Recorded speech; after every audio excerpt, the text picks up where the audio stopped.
Hi, I'm Becca, and this is the case study for my app, RoomSync. All right. So, RoomSync is a roommate matching app for college students, and it provides a secure form of communication with relevant housing details embedded into the app. So the app combines all of the essential housing information in one place, which also just helps college students who typically have limited time. It's also good for international students and out-of-state students who often aren't able to actually like view a campus in person, and aren't really sure of the different housing options. Right. So the challenge with this app, there's a lot of complex information that I had to like condense into a more digestible format. Um, and yeah, my role, I conducted the research and created the design. All right, so my initial research, I did kind of a glance into industry trends. There are a few apps that kind of serve this purpose, but when I went out into, you know, public and talked to people who are college students, I found that they're not actually really using these apps. Facebook Marketplace is the most common like platform for individuals to find subleases and new roommates when they don't have like a personal contact they already know. But Facebook Marketplace is not the most user-friendly for searching for housing. So my kind of question was, what are the downfalls of Facebook Marketplace and what other apps could serve as like useful frameworks and what do international students or those with like limited knowledge of an area typically resort to? So I talked to an international student who used Facebook Marketplace and he said that it's kind of hard to pick out all of the relevant information because there's no standard format for what you need to include in these listings. So a lot of the time there are important details left out, like amenities. Um, yeah, it's also kind of missing the human element. It's not really a place to like get to know somebody. It's more so about like the house. So I actually looked at dating apps as kind of a cool framework to model my app off of, specifically Hinge, because I think the layout is very clean and the information is very easy to take in. Um, so after kind of looking at different frameworks, I brainstormed the perception, voice, and tone of my app. I want it to be approachable, bright, respectable, but also the information be playful but concise, and it should be fun and informational, very interactive. All right, so my wireframes. I created a lot of wireframes before I kind of settled on something that I felt like comfortable with and that it actually served its purpose. First, I started on paper. This is very, very early on, just kind of brainstorming different layouts and on the rights information I would want to include.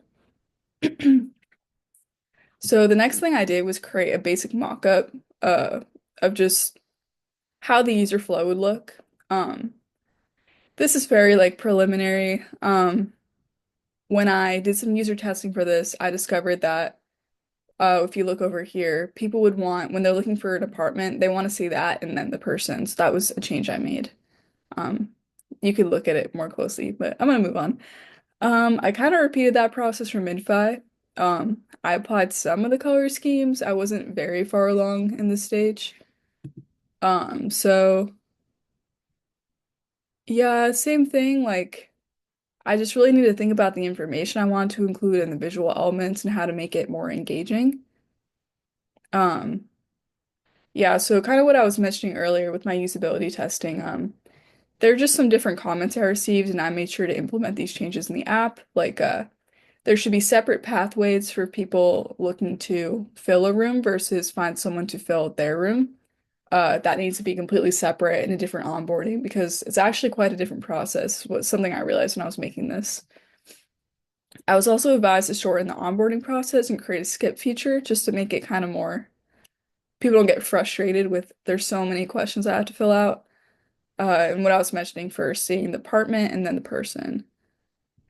And you can kind of see how I incorporated that into my final design. Like, I just simplified it to a three-page onboarding where two of them are optional. Uh, yeah, and you can kind of like select different stuff. There's also skip features at the top. And same thing where for the final I made sure to list the actual place and then the person who you would be living with. And I also later on in the process thought it would be kind of cool to incorporate other roommates. Like if you were listing your apartment, here's one of your other roommates also that you could be, and different pets too. You could like tag them. Brand guideline. I settled on outfit typography, the font. I just thought it was very clean and legible. Same with the colors. I kept it pretty simple. Just orange. Really, this black is only like on the bottom bar. It's different components I made. And okay. So yeah, this is kind of what I landed on, where it kind of just walks you through. There's two different pathways, and then there's just some different questions, but you can also skip at the top. Just gonna move forward. You can choose to display things on your profile. Um, and yeah, it's pretty simple. I mean, if you were to match with people, you could chat with them. Sorry, the bottom bar is a little cut off, but yeah, you can also edit your profile pretty easily, talk to people, view their profile within the chat feature, and kind of just learn more information about them, their settings. All right, let me go back. Yeah, so final takeaways. Just reflecting on this process, uh, creating this app really showed me the importance of usability testing and design. Because it's important to have a good grasp of how the user will interact with your design and the flow, or else the product it might be inaccessible or kind of difficult to navigate. Um, Future steps for this project would include reaching out to more students for feedback on the design and its current features. I'd also like to add more micro interactions just because I think it would make it a little bit more kind of alive and just feel more interactive. Here are some sources. I use a lot of images for this. But yeah, thanks for tuning in. And yeah, that's pretty much all there is to know about my app, RoomSync.